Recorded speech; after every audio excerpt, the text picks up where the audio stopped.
વસાવાની અધ્યક્ષતામાં એના માર્ગદર્શન હેઠળ આપણે બધાય એક યાદ રાખજો કે પરિવર્તન એ સંસારનો નિયમ છે અને એ પરિવર્તન જો સમયને અનુરૂપ ન આવે, કહી શકાય કે વરસાદનું પાણી જો એક જગ્યાએ ભેગું થઈ જાય તો આપણે બધા જ જાણીએ છીએ કે ગંદકી આવે અને એ ગંદકીમાં પછી મચ્છર થાય અને એ મચ્છરથી આપણને કે આપણા બાળકોને મલેરિયા થાય ને. તેમાં 30 વર્ષથી એક ને એક ગંદકી પેંધી ગઈ છે. તો હવે પરિવર્તન લાવીએ અને તમે તો બધા જળ જમીન અને જંગલ ને પર્વત સાથે સંકળાયેલા છો. તમને બધાને ખબર પડે કે હામ ઓલું ઝાડવું રહ્યું ને, ઝાડવું આ ઝાડવા દેખાય ને, ઈ વરમાં પાનકર ઋતુમાં પોતાના પાન ખેરવી નાખે. તો આપણે આ 30 વર્ષથી એક ને ગંદકી એમને રાખી છે. જો ઈ ઝાડવાને ખબર પડતી હોય કે ભાઈ જૂના પાન ખેરી નાખાય તો આપણને કેમ ખબર પડતી નથી? એટલે એક કાઠિયાવાડથી હાવજ અને એક આદિવાસી વિસ્તારનો હાવજ એ તમને આજે કહેવા માટે આવ્યા છે કે હવે આ છોટા ઉદયપુરની ક્રાંતિકારી ભૂમિ ઉપર પરિવર્તન લાવીએ. સ્ટેજ ઉપર બિરાજમાન આદરણીય ચેતરભાઈ વસાવા, છોટા ઉદયપુરના પ્રમુખ રાધિકાબેન રાઠવા, રાજેશભાઈ, વિનુભાઈ રાઠવા, ત્યારબાદ પર્વતભાઈ હોય, મુકેશભાઈ હોય, આજે તમારા સમક્ષ એક સંદેશ લઈને આવ્યા છે અને સંદેશ છે પરિવર્તનનો. કેમ પરિવર્તનની જરૂર છે? કેમ કે છેલ્લા 30 વર્ષથી નામ જોવો તો છેલ્લા 78 વર્ષથી જે લોકો ભય, ભૂખ અને ભ્રષ્ટાચારની રાજનીતિ કરે છે એની સામે હવે આવનાર દિવસોની અંદર જો બાથ ભીડવી હોય, આવનાર દિવસોની અંદર જો આપણે આપણું અસ્તિત્વ ટકાવવું હોય, આપણે આપણા જળ જમીન અને જંગલ ટકાવવા હોય તો આ ભારતીય જનતા પાર્ટી હોય કે કોંગ્રેસ એની સામે હવે મોરો દેવો પડશે. અને આ મોરો જો નહીં દઈએ તો યાદ રાખજો કે આપણું અસ્તિત્વ, આપણા બાળકોનું અસ્તિત્વ આવનારા દિવસોની અંદર ક્યાંક ને ક્યાંક આપણી અનામત એ પણ ખતમ થઈ શકે છે. કેમ કે જે રીતે ભાઈશ્રીએ વાત કરી એમ કે ગુજરાતના યુવાનોના સતત પ્રશ્ન ઉઠાવું છું. આ ભારતીય જનતા પાર્ટી હવે નવા નિયમો લાવે છે કે ભાઈ હવે તમારે સ્પર્ધાત્મક પરીક્ષા હોય તો સ્પર્ધાત્મક પરીક્ષાઓની અંદર મિનિમમ તમારે 40% લાવવાના અને જો 40% ન લાવો તો તમને એ ક્વોલિફાય કરવામાં ન આવે, એટલે કે તમને ગણતરીમાં લેવામાં ન આવે. તમે વિચારો કે આ છોટા ઉદયપુરના આપણા કદવાલ ભૂમિના બાળકો એ આ આવેદનની રજૂઆત કરવા માટે છોટા ઉદયપુરના જિલ્લા કલેક્ટરને મળવા ગયા, પણ બેનશ્રી ત્યાં ઉપસ્થિત નહોતા. કેમ? કારણ કે બેનશ્રી તો રીલ બનાવવામાં વ્યસ્ત હતા. એટલે બેનશ્રી રીલ બનાવતા હતા. પછી કીધું તમે બીજા અધિકારીને જઈને મળી લ્યો, એટલે કે એસટીએમ ને જઈને મળી લ્યો. હવે એસટીએમ સાહેબે ખાલી એમ કીધું હું તમને સાંભળી લઉં પણ આમાં હું કઈ કરી ન શકું કે ભાઈ અધિકારી તો હાજર નથી.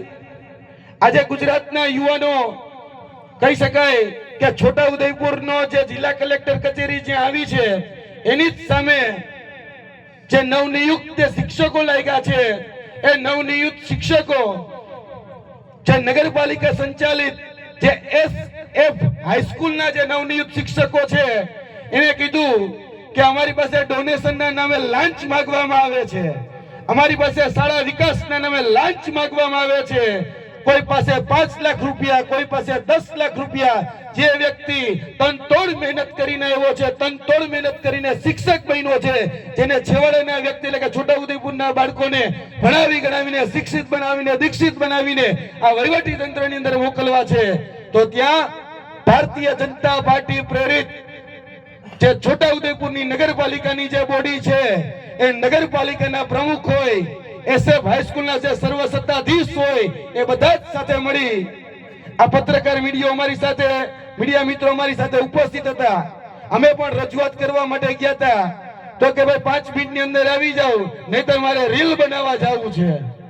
એટલે કલેક્ટર શ્રી જોવા જઈએ તો ગુજરાતના છોટા ઉદયપુરના કલેક્ટર એ રીલ કલેક્ટર છે. કારણ કે ગમે ત્યારે રીલ જ બનાવતા હોય છોટાઉદેપુરના વિકાસની કોઈ વાત જ ન હોય, છોટાઉદેપુર આગળ કઈ રીતે વધે, કઈ રીતે અહીંના યુવાનો હોય, અહીંના ખેડૂતો હોય કે અહીંના આદિવાસી મિત્રો હોય એનો વિકાસ થાય, એની કોઈ ચર્ચા જ નહીં. હવે મિત્રો નવું ઘટકડું લઈને આવ્યા છે કે તમારા આદિવાસી સમાજના બાળકોને ફરજિયાત કોઈ પણ સ્પર્ધાત્મક પરીક્ષા હોય એ પછી હવે મોટાભાગની પરીક્ષાઓ ગ્રેજ્યુએશન ઉપર થઈ ગઈ, અને એમાં પણ જે સ્પર્ધાત્મક પરીક્ષા લેવાય એ પણ કોન્સ્ટેબલ હોય કે કલેક્ટર હોય કે પીએસઆઈ હોય કે ડીવાયએસપી હોય, એ તમામ પરીક્ષામાં હવે તમારે 40% તમારા બાળકને લાવવાના. હવે જો આ નિયમ રાખવો હોય તો આ કદવાલની ભૂમિ ઉપરથી છોટાઉદેપુરના કલેક્ટર તેમજ ગુજરાતના મુખ્યમંત્રી, ગુજરાતના ગૃહમંત્રીને કહેવા માંગીએ છીએ કે જો તમે એવું ઈચ્છતા હોય કે 40% લાવે એ જ વ્યક્તિ ક્વોલિફાય થાય તો આવનારી વિધાનસભાની ચૂંટણીમાં પણ હવે અમારે 8 પાસ ગૃહમંત્રી નથી જોતા. અમારે પણ ભણેલ ગણેલ શિક્ષિત જેને કાયદો વ્યવસ્થા આવડતી હોય એવા ગૃહમંત્રી જોઈએ છે, અમારે એવા કાયદા મંત્રી જોઈએ છે, અને એવા અમારે આરોગ્ય મંત્રી જોઈએ છે કે જેને આરોગ્યનો આવડતો હોય. અમારે એવા નાણાં મંત્રી જોઈએ છે કે જેને નાણાં મંત્રીનું નાણાંનું કામ કરવા માટે ન આવડતું હોય, બાકી નાણાં વગરનો નાથિયો અને નાણે નાથા લાલ એવા આપણા નાણાં મંત્રી.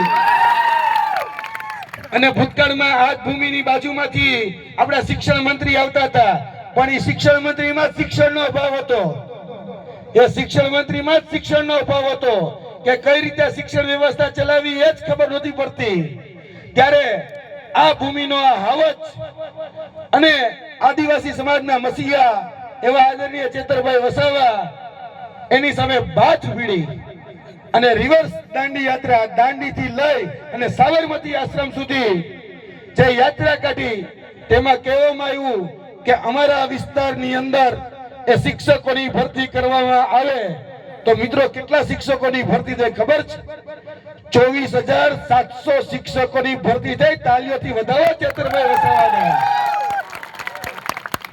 આ હાવજ એ હાવજની તાકાત છે કે જે વિધાનસભામાં ડણકે છે, વિધાનસભાની અંદર ગરજે છે, અને જ્યારે જ્યારે ભૂમિ ઉપર એટલે કે સડક ઉપર ગરજવાનું હોય તો પણ બાકી નથી રાખતા, વિધાનસભામાં ગરજવાનું હોય તો પણ બાકી નથી રાખતા.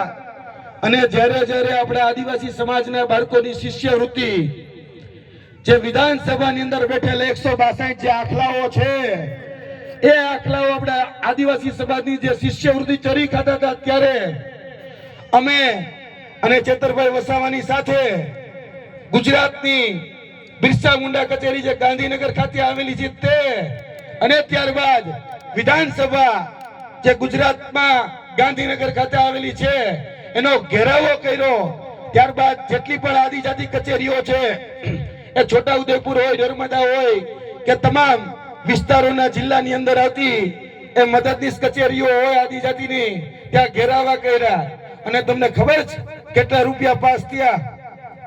હમણાં જ 2 મહિના પહેલા તમામ જે આદિવાસી સમાજના બાળકો હતા એના ખાતામાં 400 કરોડ રૂપિયા એ ટ્રાન્સફર કરવામાં આવ્યા.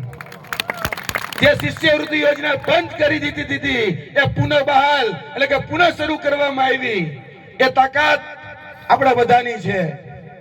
બસ હું તમને તાકાત યાદ કરવા માટે આવ્યો છું કે એક ચેતર વસાવા છે, જો આટલું કરી શકે છે તો હવે આપણા કદવાલની ભૂમિની જો વાત કરું તો આજ કદવાલની ભૂમિમાં તમને બધાય એ વાતના તાજના સાક્ષી હશો કે આપણે દવાખાનાની અંદર જઈએ છીએ આજ કદવાલમાં, તો આપણે જઈએ કદવાલની કે દવાખાનાની અંદર કે આપણો ઈલાજ કરશે, પણ એ દવાખાનામાં ડાક્ટર નથી. એ દવાખાનાની અંદર જે સાધન સામગ્રી હોવી જોઈએ, જે સવલતો હોવી જોઈએ, એ સવલતો નથી. બસ ખાલી શોભાના ગાંઠિયાની જેમ આ કદવાલનું દવાખાનું એ ઉપસ્થિત છે. તમે બધા વાતના સાક્ષી છો ને? આપણે આપણા બાળકને કે કઈ પણ બીમાર પડે એટલે ક્યાં લઈ જવાનો? તો કે હાલો બોડેલી, હાલો છોટાઉદેપુર, એમ જ કરીએ છીએ ને. એટલે મિત્રો, જે વ્યક્તિઓ તમને એક સારું દવાખાનું